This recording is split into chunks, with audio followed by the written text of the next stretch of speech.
Beef കറി ഉണ്ടാക്കിയതാണ്. അതിൽ കുറച്ച് ബാക്കിയായി. അപ്പോൾ അത് വെച്ച് നമ്മളൊരു പുതിയ ഐറ്റം ഉണ്ടാക്കാൻ പോവുകയാണ്.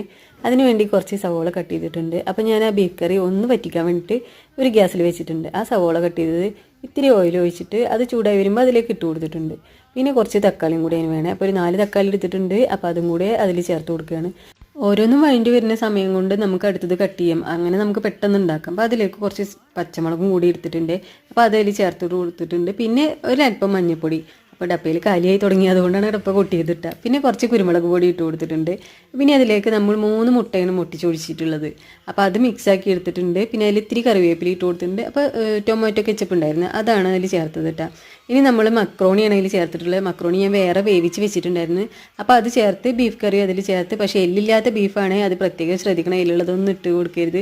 അവസാനത്തെ പരിപാടി ഇത്തിരി മല്ലിയിലും കൂടി ഇട്ട് കൊടുത്ത് സംഭവം സെറ്റ്. അപ്പം ഞാൻ വിളമ്പുകയാണ്. സൂപ്പർ ടേസ്റ്റാണ്. ഇത് ചിക്കൻ വെച്ചിട്ടും ചെയ്യാം. എല്ലാവരും ട്രൈ ചെയ്ത് നോക്കണം.